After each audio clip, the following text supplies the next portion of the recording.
आदित्य है, सुहेल है, शुभम है।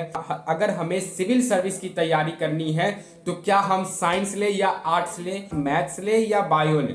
साइंस में ज़्यादा इंटरेस्ट नहीं है, भले ही आपके साइंस में 95 मार्क्स हो, 98 मार्क्स हो, 100 आउट ऑफ 100 मार्क्स हो, लेकिन अगर आपको साइंस में ज़्यादा इंटरेस्ट नहीं है तो अकॉर्डिंग टू मी। तो क्या हालचाल?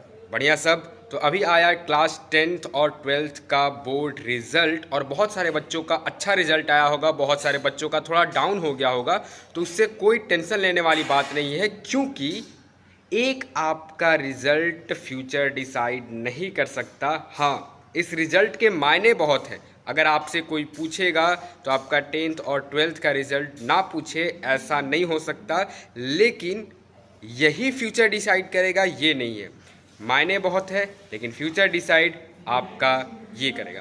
और अभी क्लास 10th आपने पास किया, क्लास 11th में आप कौन सा स्ट्रीम चूज कर रहे हैं? बहुत सारे जो स्टूडेंट्स होंगे वो अपना स्ट्रीम सेलेक्ट कर चुके होंगे, बहुत सारे ने कहीं और एडमिशन भी ले लिया होगा, बहुत सारे अभी बाकी है। क्लास 11th कैसे स्टार्ट करना है, क्लास 11th को कैसे पढ़ाई करना है, और मैंने अपने बोर्ड एग्जामिनेशन में कितने परसेंटेज और कैसे स्कोर किया था वो जानते हैं। आइए सबसे पहले बैठ के बात करते हैं। तो सबसे पहले आप सभी को आपके रिजल्ट की बहुत बहुत बधाई हो। मेरा नाम उत्कर्ष राज है और मैं इस चैनल पर आपके लिए बहुत सारे ऐसे इंटरेस्टिंग, बहुत सारे मजेदार कंटेंट लाते रहता हूं। तो जल्दी से चैनल को सब्सक्राइब कर दीजिए, क्योंकि आज हम लोग जानने वाले हैं कि आप क्लास 11th में कौन सा स्ट्रीम चूज करें। अगर आपका रिजल्ट कम आया है तो आप रीचेकिंग के लिए कैसे अपने पेपर को दे सकते हैं, और मैंने अपने बोर्ड एग्जामिनेशन में कितना परसेंटेज स्कोर किया था। तो बात करें सबसे पहले कि आप री इवैल्यूएशन के लिए कैसे दे सकते हैं, तो सीबीएसई ने अब की बार एक नया फीचर लॉन्च किया अपने वेबसाइट पर कि अगर आपको डाउट है कि आपके नंबर्स कहीं कटे हुए हैं, अगर आपको अपना आंसर सीट फिर से देखना है, तो सीबीएसई के वेबसाइट पर एक लिंक आपको मिल जाएगा, जहां पे आप अपना रोल नंबर डाल के, आप अपने बारे में कुछ इंफॉर्मेशन डाल के आप अपना आंसर सीट भी देख सकते हैं। लेकिन शायद हो सकता है कि वहां पे आपको पैसे भी देने पड़ जाएं। तो आप वहां से आंसर शीट देख सकते हैं। अगर आपको लगता है कि मेरे नंबर यहाँ पे कटे हुए हैं, यहाँ पे टीचर को देना चाहिए था, या फिर यहाँ पे पूरा ही काट दिया गया है, तो आप री इवैल्यूएशन के लिए, रीचेकिंग के लिए अप्लाई कर सकते हैं। ये रही बात री इवैल्यूएशन, रीचेकिंग के लिए। उसके बाद हो सकता है कि आपका नंबर बढ़ जाए, हो सकता है कि आपका नंबर कट जाए। वैसे आंसर शीट देखने के बाद आपको कॉन्फिडेंस आ ही जाएगा कि आपके बढ़ने वाले नंबर हैं या फिर कटने वाले नंबर है। अगर आपके बोर्ड एग्जामिनेशन में बहुत अच्छे मार्क्स आए हैं और आपको लग रहा है कि बहुत अच्छे मार्क्स आए हैं, साइंस ले लेते हैं, तो बहुत बढ़िया है। साइंस का मार्क्स आपका स्ट्रीम सिलेक्शन में कोई मायने नहीं रखता है, क्योंकि 10th तक का जो सिलेबस होता है वो बहुत ही आसान तो नहीं बोलेंगे, लेकिन मॉडरेट होता है। तो अगर आपको इतनी ब्रिलियंट स्टूडेंट है, इतनी इंटेलिजेंट है, तो हो सकता है इसने सही किया होगा और मैंने गलत किया होगा। तो साइंस में ज़्यादा इंटरेस्ट नहीं है, भले ही आपके साइंस में 95 मार्क्स हो, 98 मार्क्स हो, 100 आउट ऑफ 100 मार्क्स हो, लेकिन अगर आपको साइंस में ज़्यादा इंटरेस्ट नहीं है तो अकॉर्डिंग टू मी, जैसा हम सजेस्ट करें कि आपको साइंस नहीं ही लेना चाहिए। बाकी और भी सब्जेक्ट हैं, आर्ट्स है, कॉमर्स है, आप उनमें से ट्राई कर सकते हैं। और रही बात मैथ, अगर आप साइंस भी ले रहे हैं तो रही बात मैथ्स ले या बायो ले। अगर मैथ्स आपका ताकतवर है, भले ही क्लास 10 में आपके मार्क्स कम हो, लेकिन अगर आपको मैथ्स में ज़्यादा इंटरेस्ट है, आपका जो मैथ है वो फेवरेट सब्जेक्ट है, तो अकॉर्डिंग टू मी आपको मैथ ही सेलेक्ट करना चाहिए। अगर आपको डॉक्टर के लाइन में जाना है तो आप बायो सेलेक्ट कर सकते हैं, अगर आपको इंजीनियर या फिर और कोई चीज़ के लिए जाना है तो आप मैथ सेलेक्ट कर सकते हैं। और हाँ, बहुत सारे बच्चों के दिमाग में ये डाउट होता है कि अगर हमें सिविल सर्विस की तैयारी करनी है तो क्या हम साइंस ले या आर्ट्स ले? तो अकॉर्डिंग टू जितने भी मैंने इंटरव्यू देखे हैं, जितने भी मैंने अपना एक्सपीरियंस करा है, तो वहाँ पे जितने साइंस के स्टूडेंट्स हैं वही सिविल सर्विस का एग्ज़ाम ज़्यादातर क्वालिफाई कर रहे हैं, क्योंकि आईआईटी करने के बाद, कोई अच्छा पोस्ट पे जाने के बाद, कोई अच्छी आपकी माइंडसेट जो है वो ज़्यादा बढ़ जाती है। उसके बाद आप यूपीएससी जैसे बहुत बड़े एग्जाम को भी क्लियर कर सकते हैं। ये हुआ स्ट्रीम सेक्शन पे। इस पे एक हम और वीडियो पोस्ट करेंगे लॉन्ग फॉर्मेट पे, वो देखिएगा, वहां से आपको बहुत सारे आइडियाज मिल जाएंगे। बात करते हैं अपने रिजल्ट पे। तो पिछले बार मैंने एग्जाम दिया था और मेरे अच्छे खासे परसेंटेज बने थे। सबसे पहले हम लोग कम से स्टार्ट करेंगे और उसके बाद धीरे धीरे करते हम लोग जाएंगे आगे की ओर।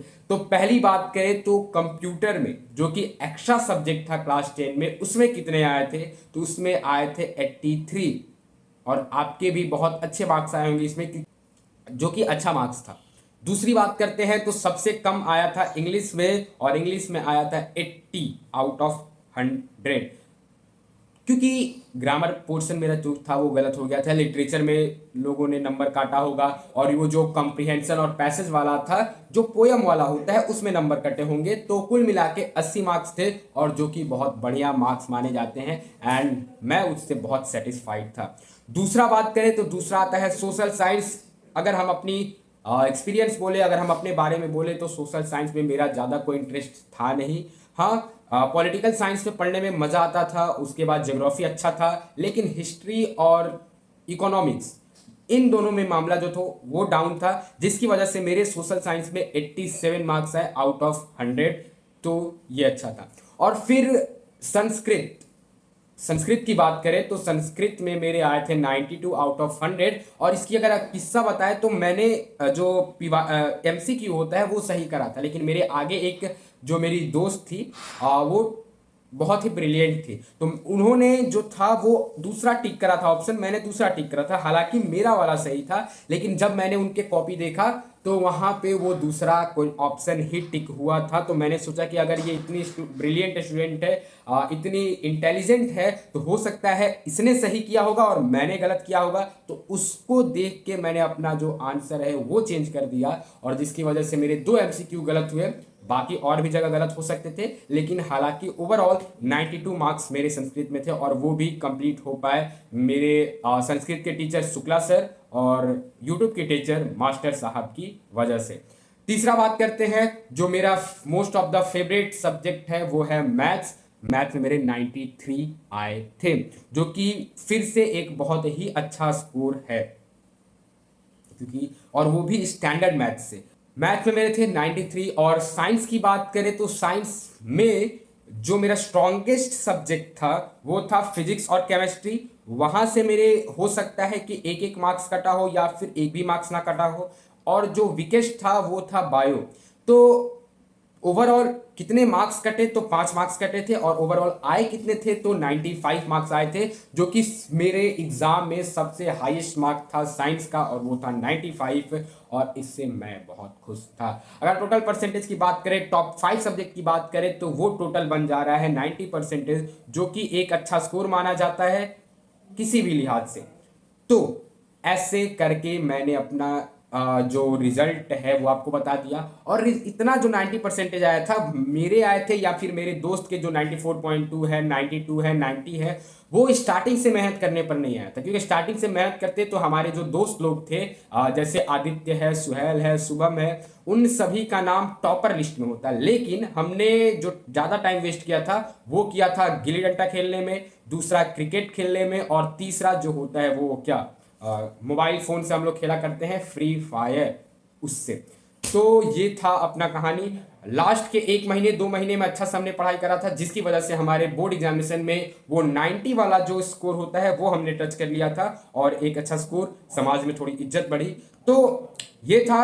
अगर आपको क्लास 11th के गाइडेंस के लिए फुल वीडियो चाहिए तो आप कमेंट सेक्शन में जरूर बताएं। हम क्लास 11th के लिए एक बहुत ही शानदार पूरा क्लास 11th को कैसे कंप्लीट करें टोटल ओवरऑल, क्योंकि अभी मैं क्लास 12th में हूं और मेरे पास उतना एक्सपीरियंस है, मेरे पास उतने एक्सपीरियंस टीचर हैं, मेरे फेवरेट टीचर हैं, जिनकी हेल्प से हम आपको गाइड कर सकते हैं कि आपको कैसे तैयारी करना है, कौन से सब्जेक्ट पे ज़्यादा ध्यान देना है, कौन से सब्जेक्ट पे थोड़ा कम ध्यान देना है, और भी बहुत कुछ है। तो सब्सक्राइब कर लीजिए, कमेंट कीजिए नए वीडियो के लिए, और तब तक देखते रहिए हमारा channel over India knowledge. Thanks for watching.